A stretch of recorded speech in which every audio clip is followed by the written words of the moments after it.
Bismillahirrahmanirrahim. Assalamualaikum warahmatullahi wabarakatuh. Alhamdulillahirabbil alamin. Allahumma shalli ala sayyidina Muhammad wa ala ali sayyidina Muhammad.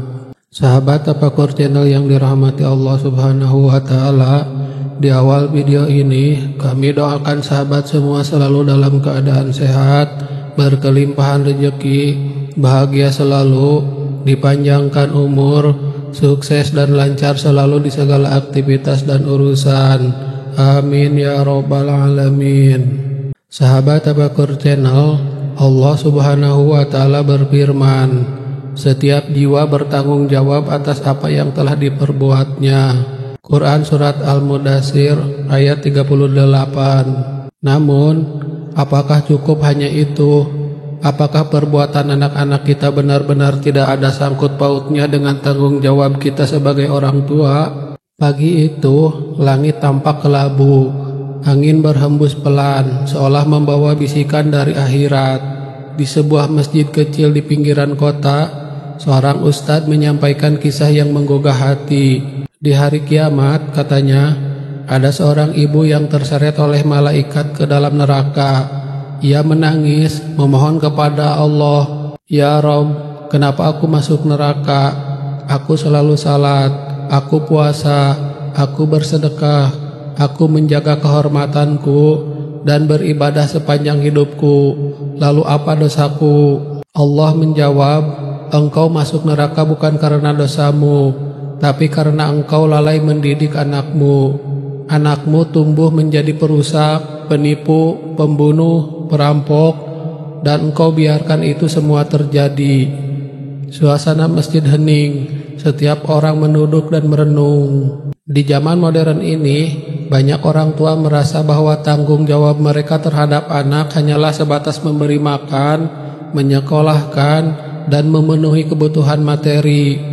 Mereka lupa bahwa jiwa dan akhlak anak juga perlu asupan. Padahal Rasulullah SAW bersabda, setiap kalian adalah pemimpin, dan setiap pemimpin akan dimintai pertanggungjawaban atas yang dipimpinnya. Hadis riwayat Bukhari dan Muslim. Orang tua adalah pemimpin di rumah. Jika kepemimpinan itu lemah, longgar, atau abai, maka anak bisa tumbuh liar, kehilangan arah, seperti taman tanpa pagar. Mereka bebas tumbuh liar, bahkan mungkin merusak tanaman lain di sekitarnya. Di sebuah kota, seorang remaja tertangkap karena mencuri motor. Saat diselidiki, ia ternyata bukan pencuri biasa. Ia sudah beberapa kali keluar masuk penjara. Ketika ditanya, "Apa yang membuatmu seperti ini?" jawabannya mencengangkan. "Ayah saya selalu sibuk kerja, pulang malam, kadang mabuk. Ibu saya sibuk arisan dan belanja.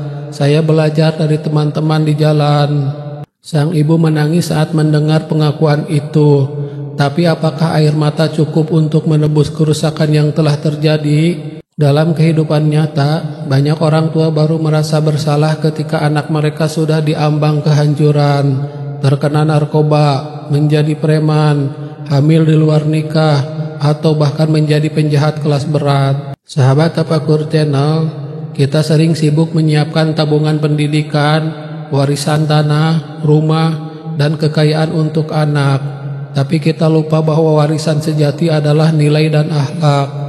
Dalam sebuah hadis, Rasulullah SAW bersabda, apabila seseorang meninggal dunia, maka terputuslah amalnya kecuali 3, sedekah jariah, ilmu yang bermanfaat, dan anak saleh yang mendoakannya. Hadis riwayat Muslim.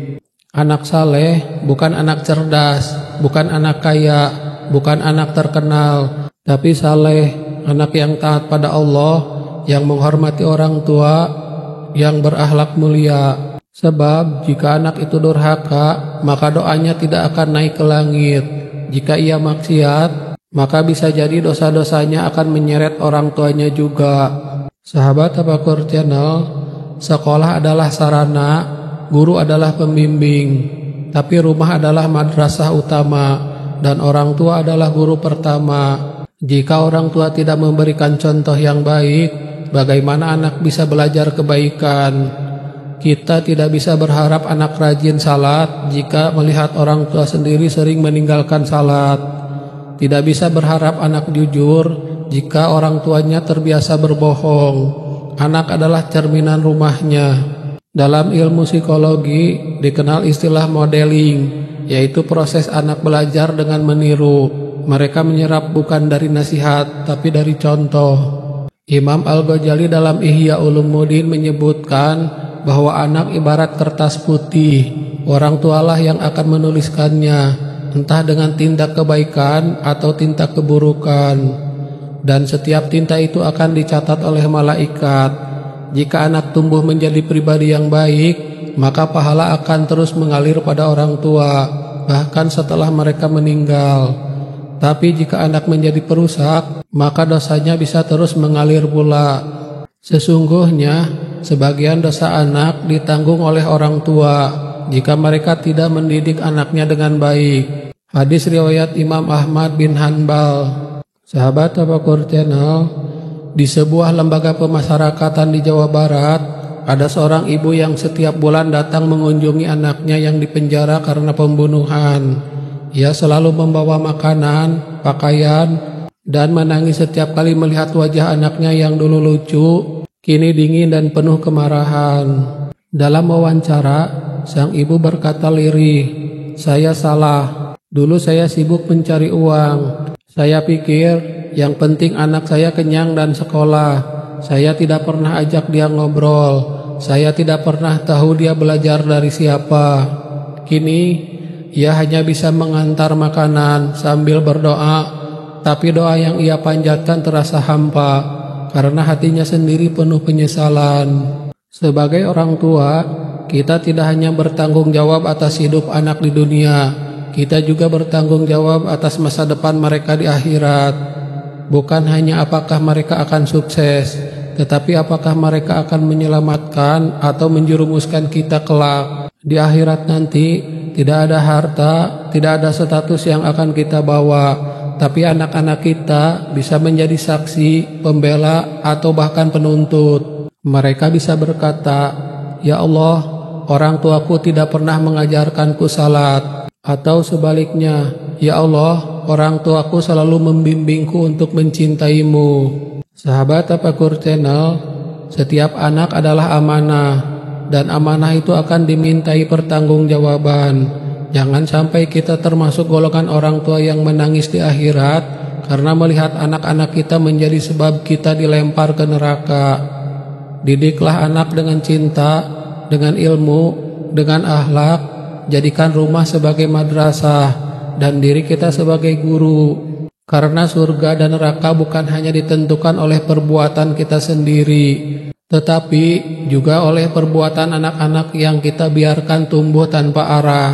Wahai orang-orang yang beriman, peliharalah dirimu dan keluargamu dari api neraka. Quran Surat At-Tahrim ayat 6. Wallahu a'lam bishawab.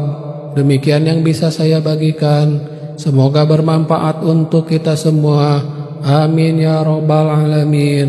Wassalamualaikum warahmatullahi wabarakatuh.